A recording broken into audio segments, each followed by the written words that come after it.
আজকে একটা তোমাদের কাছে স্টেপ হেয়ার কাটিং নিয়ে এসেছি। তো দেখো ভালো করে, তাহলেই বুঝতে পারবে। ভিডিওটা কিন্তু টেনে টেনে দেখলে কিছু বুঝতে পারবে না। প্রথম থেকে শেষ পর্যন্ত ভিডিওটা দেখো, তাহলে কিন্তু অনেকটা বুঝতে পারবে।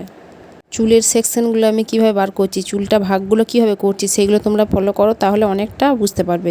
যাদের হেয়ার কাটিংয়ের ব্যাপারে একটু হলেও নলেজ আছে, তারা যদি আমার ভিডিওটাকে প্রথম থেকে শেষ পর্যন্ত দেখো, তাহলে তোমরা কিন্তু অনেকটাই বুঝতে পারবে আমি কিভাবে ভাগটা বার করছি আর কিভাবে কাটিংটা করছি। এটা হচ্ছে স্টেপ কাট।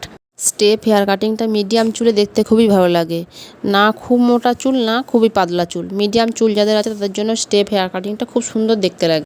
তো এই হেয়ার কাটিংটা আমি তোমাদের কাছে শেয়ার করলাম। তো তোমরা যদি বুঝতে পারো হেয়ার কাটিংটা, তো আমার ভিডিওটাই অবশ্যই লাইক দিয়ে দিও।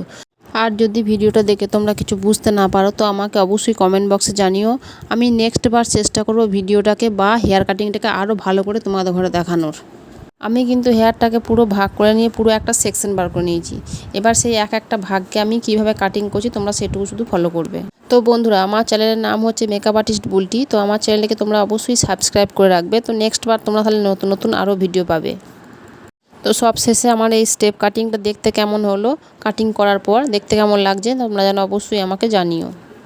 কাটিং কিন্তু প্রায় আমার হয়ে এসেছে, লাস্ট স্টেপটা চলছে, এই লাস্টটা হলেই হবে। তো দেখো বন্ধুরা কেমন লাগছে। চুলের কাটিং সব শেষ হয়ে যাওয়ার পরে, স্টেপ দেওয়ার পরে লাস্টে একটা ভালো করে আঁচড়ে আমি শেপ কাট দিয়ে দেবো রাউন্ড করে, তাহলেই স্টেপ কাট রেডি। তো এর চুলটা খুবই পাতলা ছিল, আর একটু মোটা হলে চুলটা আরও খুব সুন্দর লাগতো। তো চুলটা খুবই পাতলা ছিল, তাহলেও দেখো খুব একটা খারাপ লাগছে না। তো তোমাদের কেমন লাগছে তোমরা যেন অবশ্যই আমাকে জানিও। আর ভালো লাগলে লাইক করে দিও একটা।